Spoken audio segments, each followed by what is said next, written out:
बेटा, किसी के सामने अपनी पत्नी का अपमान मत करना। काफ़ी देर तक रोहित आवाज़ देता रहा। तब आवाज़ ना सुनने पर रोहित गुस्सा करते हुए पास जाकर बोला, सुलेखा सुलेखा। ज़ोर ज़ोर से रोहित आवाज़ दे रहा था, लेकिन पता नहीं सुलेखा किस ख्यालों में खोई हुई थी। काफ़ी देर तक रोहित आवाज़ देता रहा। तब आवाज़ ना सुनने पर रोहित गुस्सा करते हुए पास जाकर बोला, पता नहीं कैसी बहरी से मेरे पल्ले बांध दी गई है। और ऑफिस चला गया। रोहित संयुक्त परिवार से था। उसकी और सुलेखा की शादी कुछ ही दिन पहले हुई थी। रोहित के घर में माँ बाबूजी नहीं थे। 2 बड़े भाई और 2 भाभियाँ थी। इस वजह से वह जो भी कार्य करता अपने बड़े भैया और भाभी की राय लेकर ही करता था। कुछ भी घर में सामान लाना होता, यहाँ तक कि खुद के कपड़े भी भैया भाभी की सलाह से ही पहनता था। उसकी भाभी काफ़ी बार कह भी देती थी, देवर जी कभी तो बीवी की भी सलाह ले लिया करो। लेकिन रोहित बस यही बोलता, ये क्या, इसको कुछ कोई समझ नहीं है। यह ठहरी गांव की गंवार, ये तो बस बहरी बन जाती है। ये बातें सुलेखा सुन रही थी। उसे यह सब सुनकर दुख हुआ। सुलेखा का इस तरह बार बार अपमान ही करता था। वो ज़रूरी नहीं समझता था कुछ भी विषय में सुलेखा से पूछना। उसे जब भी मौका मिलता बस नीचा दिखाने में कसर नहीं छोड़ता था। एक दिन उसने अपने भैया से कहा, भैया मुझे एक गाड़ी लेनी है, आप साथ चलना और भाभी को भी साथ में ले चलेंगे।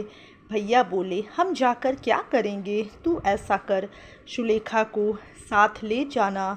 सुलेखा की पसंद भी अच्छी है, कार इसके पसंद की ही लेना। रोहित हंसते हुए बोला, इसकी पसंद की कार? भैया मैं कार खरीदने जा रहा हूँ, कोई गाय भैंस नहीं जो इसकी सलाह लूँ। तभी रसोई से आवाज़ आई, देवर जी तुम्हारे भैया बिल्कुल सही कह रहे हैं सुलेखा की पसंद के बारे में, तभी तो तुमको पसंद कर लिया है। पसंद अच्छी है तभी तो, नहीं तो कोई जानवर ही पसंद करती, तपाक से जवाब दिया मंझली भाभी ने। यह सुनकर रोहित ने चुप्पी साध ली और कमरे में चला गया। मंझली भाभी को यह देखकर बहुत ही बुरा लगता था। रोहित को बिल्कुल भी कदर नहीं थी सुलेखा की। अब बेचारी सुलेखा अपने मन की बात भी कहे तो किससे। अपने मायके अगर फ़ोन करती तो माँ ने पहले ही यह कहकर विदा किया था कि पति परमेश्वर होता है, उनको कभी पलटकर जवाब मत देना और कभी भी ससुराल की बात के लिए यहाँ कॉल मत करना, क्योंकि ऐसे ही रिश्तों में दूरी आती है। लेकिन सुलेखा को भी ठेस पहुँचती है जब रोहित उसके स्वाभिमान को ठेस पहुँचाता है, सबके सामने उसको अपमान करता है। बस मन ही मन दुखी हो जाती है।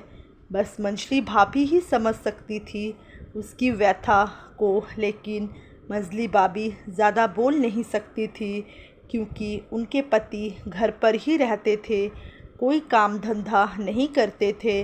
बस घर खर्च रोहित और बड़े भैया की ही कमाई से ही चलता था। रोहित का रवैया सुलेखा का प्रति ऐसा ही चलता रहा। एक दिन रोहित के पास कॉल आया। हेलो रोहित। प्रणाम बुआ जी, बोलिए कैसे याद किया? अरे बेटा, मैं अपनी ननद के यहाँ आई हुई, तो ऐसा कर ना मुझे लेने आ जाना, कुछ दिन तुम्हारे यहाँ रुक जाऊंगी। ठीक है बुआ जी, मैं ऑफ़िस की छुट्टी के बाद आपको लेने आता हूँ। हाँ बेटा। रोहित ने घर पर कॉल किया बड़ी भाभी को, भाभी बुआ जी आ रही है आज, आप देख लेना खाना क्या बनाना है। ठीक है देवर जी, और कॉल काट दिया। अरे बुआ जी आ गई। सभी बुआ जी को देखकर हॉल में ही आ गए। सुलेखा नहीं आई उसने शायद सुना नहीं होगा। बुआ ने पूछा, ए लल्ला, तेरी बहू कहाँ है? दिखाई नहीं दे रही। कहीं मेरे आने की खबर सुनकर मायके तो नहीं चली गई? अरे नहीं बुआ, यही है वो। क्या है ना, कम सुनती है। हे राम, क्या बहरी है तेरी बहू? रोहित बुआ की बातों पर ही करने लगा। इतने में सुलेखा आ गई। बुआ के चरण स्पर्श करके चली गई सभी के लिए चाय बनाने। तभी रोहित ने बोला, भाभी, मैंने आपको कॉल किया था। खाने की व्यवस्था क्या है? क्या बनाया है खाने में?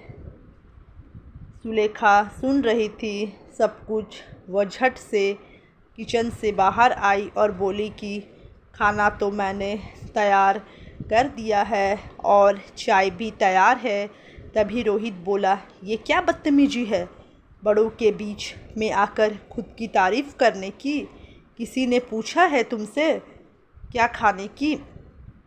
बेवजह सुलेखा पर बरसना बुआ को भी पसंद नहीं आया। बुआ ने रोहित को ही डांट दिया, ये क्या तरीका है बहू से बात करने का? सुलेखा भी बिना कुछ बोले रोते हुए अपने कमरे में चली गई। बुआ ने एक ही नज़र में सब कुछ भाप लिया। बुआ ने मझली भाभी से ही पूछा, आखिर बात क्या है? इन दोनों में बनती नहीं है क्या? अरे बुआ, क्या बताऊं, देवर जी तो बस बड़े भैया और भाभी को ही मानते हैं। आप तो जानती ही है, अगर घर में कुछ भी घर में आया तो उनकी ही सलाह लेते हैं। सुलेखा को तो बिल्कुल भी नहीं पूछते, उसको तो कुछ भी अधिकार ही नहीं है। हाँ, अगर कुछ गलत हो गया तो सब कुछ सुलेखा के माथे ही आता है। यही चल रहा है इस घर में। बुआ को ये सुनकर बहुत बुरा लगा। रोहित को अपने पास बुलाया और बोली, रोहित, आज जो तुमने सुलेखा के साथ किया वो गलत था। बिना वजह फटकारना ये शोभा नहीं देता है। अच्छा, उसने आपसे मेरी चुगली करी है? अरे नहीं, वो बेचारी तो कुछ नहीं बोली। शायद तू इसी बात का फ़ायदा उठाकर उसको हर वक्त नीचा दिखाता है। जब सभी की राय लेता है तो उसकी भी राय लेने में हर्ज क्या है? जैसे तुझे सभी के सामने बुरा लगता फटकारना, वैसे उसे भी बुरा लगता है। वो गांव की है, कभी तुम भी तो गांव में ही रहते थे, फिर तुम भी गंवार ही हुए ना। रोहित को कुछ कुछ एहसास हो रहा था अपने किए हुए गलत व्यवहार से।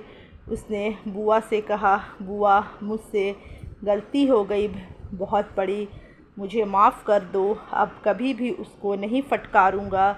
बेटा, गलती तेरी नहीं है, बस तुझे समझाने वाला कोई नहीं था। कभी भी किसी के सामने अपनी पत्नी का अपमान मत करना। कुछ गलती हो भी गई हो तो उसे प्यार से समझाना, जल्दी समझ जाएगी। अगर लड़ेगा तो वो गलती बार बार करेगी, क्योंकि उसको पता है सही करूँ तो भी फटकार और गलत करूँ तो भी फटकार। बुआ की सारी बात रोहित को समझ आ गई थी। रोहित अब सुलेखा की छोटी सी छोटी बात में भी सलाह लेने लगा। सुलेखा को वही मान सम्मान मिलने लगा जो रोहित अपने बड़े भैया और भाभी को देता था। तो दोस्तों, कैसी लगी आप लोग को ये कहानी? अगर अच्छी लगी होगी तो वीडियो को लाइक ज़रूर कर दो। चैनल पे नए हो तो चैनल को सब्सक्राइब करना ना भूलें।